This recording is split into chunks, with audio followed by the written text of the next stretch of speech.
Controversy erupts over claims of Imo State's indispensability to Emeka Ihedioha. In a scathing critique, the issue of sweeping generalization and claims of indispensability has ignited a firestorm of debate in Imo State. The focus of the contention revolves around assertions made regarding the state's progress, hinging solely on Emeka Ihedioha, the former governor. The premise of the argument is challenged, highlighting the danger of basing conclusion on faulty initial assumptions. The notion that Imo State advancement is intrinsically linked to Ihedioha is dismissed as a sweeping generalization undermining the intelligence and capabilities of the state populace. The critic delves into the fallacy of presuming indispensability, emphasizing the transient nature of human existence, to arrogantly assume that Imo State's prosperity is contingent upon Ihedioha's leadership is deemed an affront to the sensibilities of its state citizens. Furthermore, the critic denounces the propagation of what is perceived as fantasy and delusion, particularly in political discourse. Furthermore, the critic denounces the propagation of what it perceives as fantasy and delusion, particularly in political discourse. The portrayal of Ihedioha as the savior of Imo State is lambasted as misguided and egotistical regarding the contribution of past and present leaders to the state's development. Addressing specific claims made in support of Ihedioha's purported legacy, the critic scrutinizes the narrative of his tenure as governor. It challenges assertion of governance excellence during his brief tenure, highlighting the continuation of progress both before and after his administration.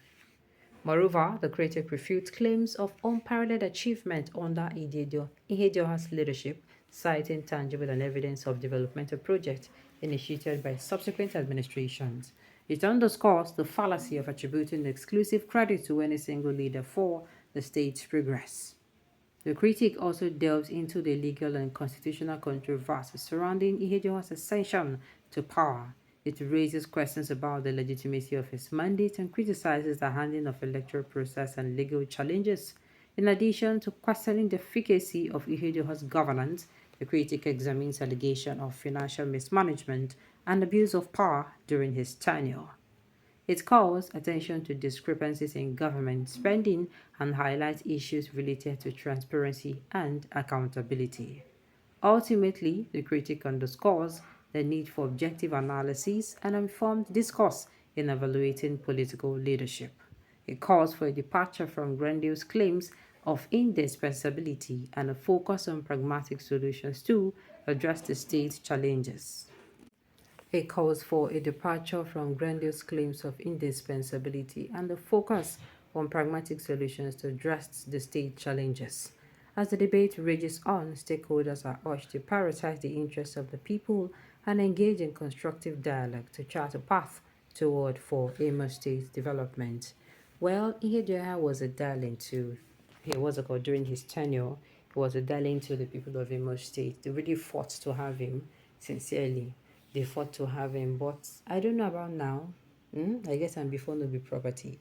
Uh, whenever the elections in Imo State are going to come on, we really hope that they're going to be able to pick someone who truly is going to bring development to the state, not someone who the person who will be benched on is going to be selfish. The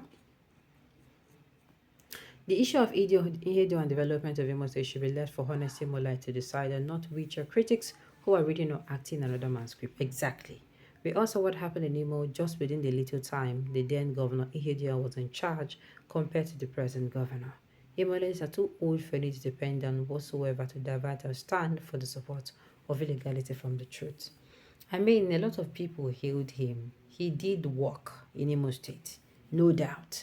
When he was the governor of Imo State, then he did work. That time I had friends who were in Imo State. Immediately he became they called me. They were so happy that he won because he was truly the people's choice. First of all, you understand.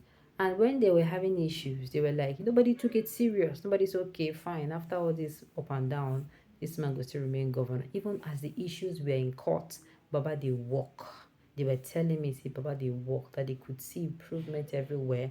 In fact, a lot of them say, like say, therefore don't let this man take make him be their governor, so that by now they go down they reap so many benefits from the service when they give to the people. Imalites are still counting and looking up to see the achievement of the present government too. I have come to realize that the problem of Imolites is their overability to speak grammar. The writer is showcasing his dramatic abilities. You cannot change anything with your grammar. Imo people know who is a leader and those who are rulers. You cannot tell an Abia man that OT is not a leader, in as much as you cannot tell a blind man that there is no salt and soup. You people should stop this foolishness. Focus on developing Imo. Ihedioha is the one. Ihedioha might the one we know and trust. Excuse me, sir. Ihedioha was never a governor in accordance with the secret judgment. He was wrongly sworn in as one, so don't address him as a former governor. What is they talk A, they talk Z. And where you get this your school of thought from? This school of thought is really wrong. You are either myopic or confused, or and cannot accept the truth. Ihedioha remains the only choice of the Imo people, even though his tenure was cut short by the infamous judgment of the Supreme Court.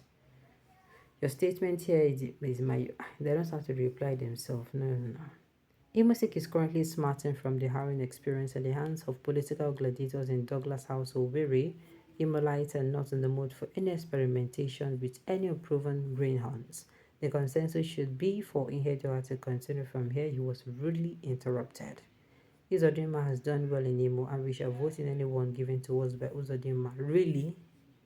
Where you dey bring your own come? Because me, of wetin I don't hear about this sitting governor, the man don't show Imo people shaky.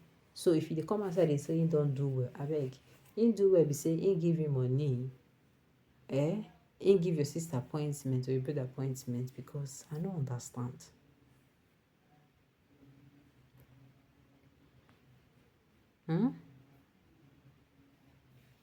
What of Ihedioha dies today or tomorrow? This is sheer shortedness. Long live Imo State. Why will he even come outside to say what if he dies? Can't you use another scenario, another example? To me, it no make sense now, and it no go well for ear. It no go well at all. Eh? Well, Imo State people na them go get the say, na them know. Like somebody talk, say na only them go talk. Do you understand? Na only them go fit come outside come talk, say see who they want. And it is true. They are the only ones that will come outside and make that assertion that na the one who we want, or see who we want with this.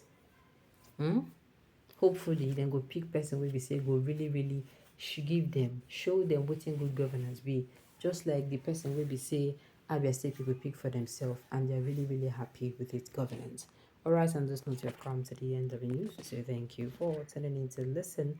Until I come your way next time, enjoy the rest of your day.